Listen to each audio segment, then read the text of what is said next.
नमस्कार। आज एक नवीन विचार, नवीन आशा, नवीन दिशा घेऊन तुमच्यासमोर आलेली आहे। आपण आपल्यावर खूप सारं प्रेम केलं पाहिजे। स्वतःची हिंमत वाढवण्यासाठी, स्वतःचा रिस्पेक्ट वाढवण्यासाठी आपण प्रत्येक वेळेस स्वतःला ब्लेम करतो की मी अशीच आहे, माझं नाक असं आहे, माझा कलर असा आहे, माझा रंग, या सगळ्या गोष्टीत आपण खूप अडकून गेलेलो असतो। तर आपण प्रत्येक वेळेस स्वतःवरचा आदर केला, स्वतःवर प्रेम केलं तर आपण खूप प्रगती करू शकतो। समोरच्या दृष्टिकोन जे आहे ते चांगल्या प्रकारे आपण ओळखू शकतो।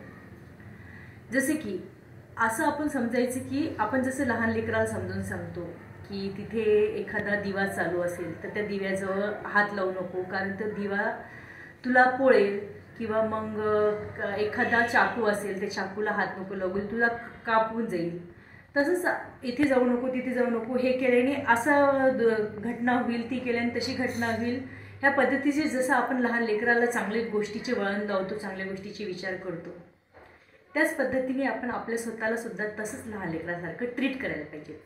मनाला आपण एकदम छोट्या बाळासारखं ट्रीट करायला पाहिजे। आपल्या लहानपणाला आपण म्हणायला पाहिजे की तू पण तसं करू नको, तसं केलं तर ते काय होईल, त्याच्याबद्दल काय होईल, त्याच्याबद्दल आपण जसं लहान लेकराला पण अजून खूप प्रेमाने कवटाळतो, प्रेमाने घेतो, त्याच्यावर खूप प्रेम करतो, लाड करतो, तसं आपल्या मनाला पण खूप प्रेम करायचं। पूर्ण लहान बाळ आपण आपल्या मनाला समजायचं।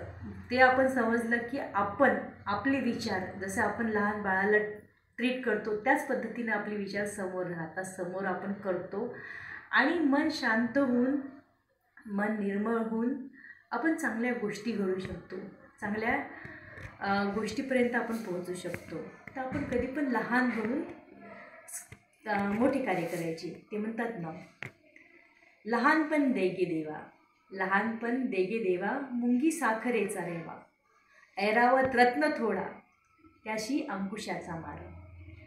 ऐरावत म्हणजे हत्ती। हत्ती हा खूप मोठा होता, पण त्याला अंकुश, त्याचा मार राहत होता। अंकुशचा मार पडला की हत्ती पूर्ण कावराबावरा होतो, आणि मुंगी छोटासा दाणा घेते, पण तिला ते दाणा उचलायची क्षमता आणि कार्य करण्याची क्षमता हे देव देतो।